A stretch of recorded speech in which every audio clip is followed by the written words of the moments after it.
अस्सलाम वालेकुम स्टूडेंट उम्मीद है आप सब खैर खैरियत से होंगे। स्टूडेंट आज हम यूनिट नंबर 11 साउंड जो है उसका लास्ट आर्टिकल जो है वो अल्ट्रासाउंड, उसको हम डिस्कस करेंगे। स्टूडेंट याद रहे हम पिछले आर्टिकल के अंदर पढ़ चुके थे ऑडिएबल फ्रीक्वेंसी रेंज।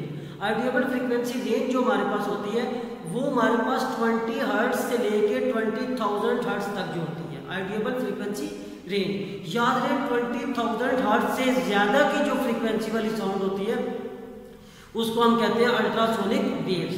तो स्टूडेंट अल्ट्रासाउंड या अल्ट्रासोनिक वेव्स की जो हम डेफिनेशन डिस्कस करते हैं कि sound waves of frequency higher than 20,000 hertz which are inaudible to normal human ear are called ultrasonic or ultrasound। Student याद रहे 20,000 हर्ट्ज से ज्यादा की जो फ्रीक्वेंसी वाली साउंड होती है वो इनऑडिएबल होती है, मींस कि हमारे कानों से नहीं सुनी जा सकती। ऐसी साउंड को हम कहते हैं अल्ट्रासोनिक वेव्स। अब अल्ट्रासोनिक वेव्स बहुत ज्यादा हाई एनर्जी की हामिल होती है और इसकी वेव लेंथ जो होती है बहुत ज्यादा शॉर्टर होती है as compare to audible sound. ठीक हो गया।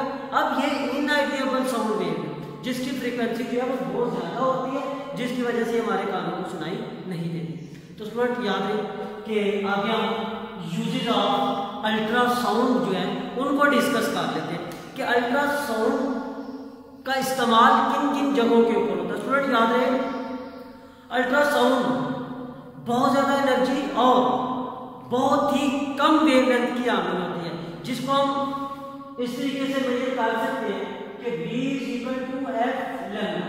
स्टूडेंट यहाँ पे लैम्डा वेवलेंथ है, F फ्रीक्वेंसी है और V जो है स्पीड ऑफ अल्ट्रासाउंड है। ठीक हो गया स्टूडेंट। अब याद है कि use in medical field, use in technical field कि अल्ट्रासाउंड का इस्तेमाल मेडिकल फील्ड के अंदर भी बहुत तेजी के साथ हो रहा है, बहुत ज्यादा इस्तेमाल हो रहा है और अल्ट्रासाउंड का इस्तेमाल जो है वो टेक्निकल फील्ड के अंदर भी बहुत ज्यादा होता है। आइए सबसे पहले हम मेडिकल फील्ड की बात कर लेते हैं कि अल्ट्रासाउंड जो है वो मेडिकल फील्ड के अंदर कैसे इस्तेमाल की जाती है। तो सबसे पहला इसका पार्ट देखें फॉर डायग्नोज एंड ट्रीटमेंट कि अल्ट्रासाउंड जो वेव्स है वो डायग्नोज पर्पस के लिए जो है यूज होती है, ट्रीटमेंट के लिए यूज होती है। अब सबसे पहले देखें स्टूडेंट हमारी बॉडी के अंदर डिफरेंट ऑर्गन्स हैं, उन ऑर्गन्स का व्यू लेने के लिए हम अल्ट्रासोनिक वेव्स को इस्तेमाल करते हैं क्योंकि बहुत ज्यादा एनर्जी होती है अल्ट्रासोनिक वेव्स के अंदर और जब ये बॉडी के ऊपर फॉल करती है थ्रू ट्रांसमीटर हम अल्ट्रासाउंड वेव्स को अपनी बॉडी के ऊपर फॉल करते हैं और इसके अंदर जो दूसरे हमारे पास ऑर्गन, लंग्स, हार्ट वगैरह उनके साथ अल्ट्रासोनिक वेव्स रिफ्लेक्ट होके वापस जो है वो रिसीवर तक पहुंचती है। रिसीवर तक पहुंचती है तो रिसीवर क्या करता है उस रिफ्लेक्टिव वेव्स को एम्पलीफाई करता है। एम्पलीफाई करने के बाद हम उसको मॉनिटर के ऊपर चेक कर सकते हैं। स्टूडेंट याद रहे कि अल्ट्रासोनिक वेव जो है वो बॉडी के अंदर डिफरेंट ऑर्गन्स को चेक करने के लिए उनके इमेज, उनके व्यू को जो है वो देखने के लिए इस्तेमाल की जाती है। अब दूसरा पॉइंट है internal view of organ. Internal view of organ अभी बात हो चुकी है कि बॉडी के अंदर की जो चीजें अंदर जो कुछ भी है बॉडी के अंदर उन सब का व्यू देखने के लिए हम अल्ट्रासोनिक वेव्स को इस्तेमाल करते हैं। To remove blood clots. Student अक्सर ऐसा होता है कि बॉडी के अंदर आर्टरीज के अंदर जो है वो ब्लड जो है वो फ्रीज हो जाता है, मीन जो खून वहां पे जम जाता है उसके क्लॉट्स बन जाते हैं, मीन उर्दू में सुन ले मतलब तोथरे टाइप से बन जाते हैं, ब्लड क्लॉट्स बन जाते हैं। अब जब ब्लड क्लॉट बन जाते हैं आर्टरीज के अंदर तो वहां से ब्लड की सर्कुलेशन नहीं हो सकती। तो स्टूडेंट ब्लड की सर्कुलेशन करने के लिए हम थ्रू अल्ट्रासोनिक वेव्स जो है इस्तेमाल करते हैं। उस आर्टरीज के ऊपर अल्ट्रासोनिक वेव्स जो है वो फॉल की जाती है तो आहिस्ता आहिस्ता उसको ब्लड क्लॉट्स को डैमेज किया जाता है ताकि आर्टरीज के अंदर जो है वो ब्लड आसानी के साथ जो है वो फ्लो कर सके।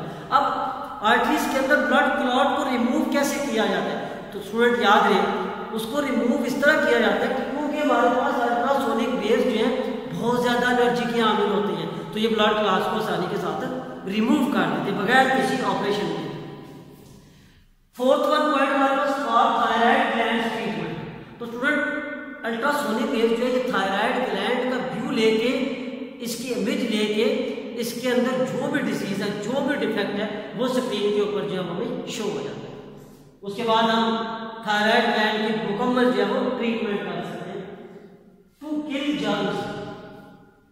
सही बात है, मेडिकल फील्ड के अंदर इस्तेमाल हो रहे हैं, तो मेडिकल फील्ड के अंदर रहते हुए हम किसी भी लिक्विड के अंदर जो भी हमारे पास जर्म्स वगैरह होते हैं, बैक्टीरियाज होते हैं, उनको डिस्ट्रॉय किया जा सकता है थ्रू अल्ट्रासोनिक वेव, क्योंकि ज़्यादा एनर्जी होती है, ये जर्म बैक्टीरिया वगैरह को क्या कर देती है, डिस्ट्रॉय कर देती है, ख़त्म कर देती है। आइए उसके बाद हम नेक्स्ट चलते हैं use in technical field. Technical field means के सनतों के अंदर, इंडस्ट्रीज के अंदर मशीनरी जो होती हैं उनके अंदर अल्ट्रासोनिक वेव्स को जो है वो कैसे यूज किया जाता है। तो स्टूडेंट सबसे पहले देखिए use to find depth of सी।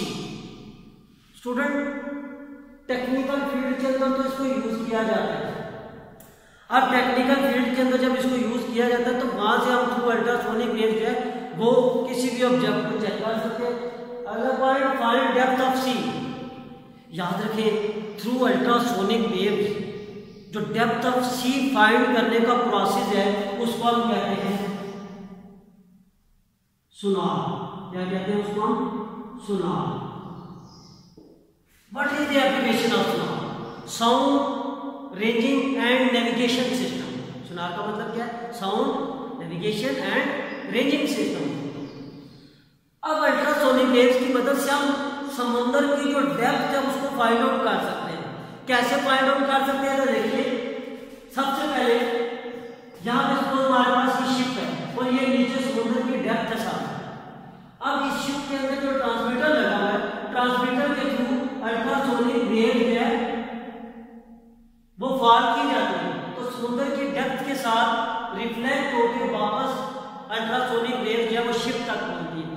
अब शिप के अंदर हमारे पास जो है वो डिटेक्टर लगा हुआ है, ठीक है, या रिसीवर क्या है, रिसीवर लगा होता है, तो रिसीवर क्या करता है, उस रिफ्लेक्टिव अल्ट्रासोनिक वेव्स को डिटेक्ट कर लेता है। डिटेक्ट करने के बाद उसके वापस आने का टाइम जो वो नोट किया जाता है किसके थ्रू? v इक्वल टू या यूं कह लें s और t, तो इसको हम लिख सकते हैं s equal to v into speed. अब स्टूडेंट v, क्योंकि वाटर के अंदर अल्ट्रासोनिक वेव्स मूव करके गई है, तो वाटर के अंदर हम स्पीड ऑफ साउंड जो है वो चेक करेंगे, ठीक है, कि वाटर के अंदर हमारे पास स्पीड कितनी होती है साउंड की। उसके बाद अल्ट्रासोनिक वेव्स ऐसी स्पीड उसी तरीके से मेजर की जाएगी टी, कि टाइम कितना लगे डेप्थ तक जाने के लिए। वो इन दोनों चीजों को कैलकुलेट करने के लिए हम समुद्र की डेप्थ जो है वो आसानी के साथ फाइंड आउट कर सकते हैं।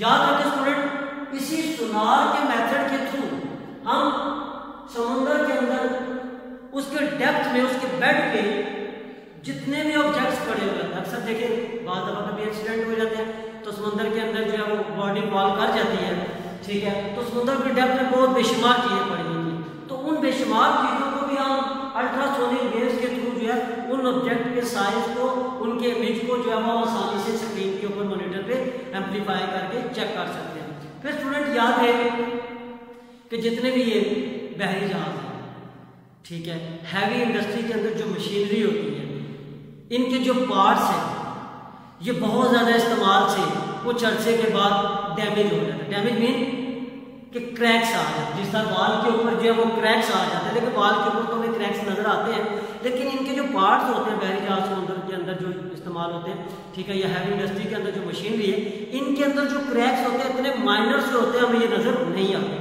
लेकिन बहुत ज़्यादा नुकसान का बायस बन जाते हैं। तो स्टूडेंट इन क्रैक्स को चेक करने के लिए हम अल्ट्रासोनिक वेव्स को इन पार्ट्स के अंदर से गुजारते हैं। अब जिन पॉइंट्स के ऊपर क्रैक्स आए हुए होते हैं ये उनके साथ टकराते हैं, वहां से रिफ्लेक्ट होकर अल्ट्रासोनिक वेव्स वापस चले जाते हैं। तो फिर ये देखा जाता है कि अल्ट्रासोनिक वेव जो है ये रिफ्लेक्ट किस पार्ट के साथ हुई है, ठीक है, तो इस प्रोसेस के थ्रू जो है हम उन क्रैक्स को जो है वो आसानी के साथ मैयर कर सकते हैं। तो ये थे हमारे पास अल्ट्रासाउंड के यूजेज, और था ये हमारे पास साउंड यूनिट नंबर 11 का लास्ट आर्टिकल। तो स्टूडेंट उम्मीद है कि आपने इससे पहले भी लेक्चर जो है वो अच्छे तरीके से याद किए होंगे। तो स्टूडेंट एक बात याद रखें कि जितनी भी डेरिवेशंस और ये डायग्राम होती है इनकी अच्छे से प्रैक्टिस करें। Thank you.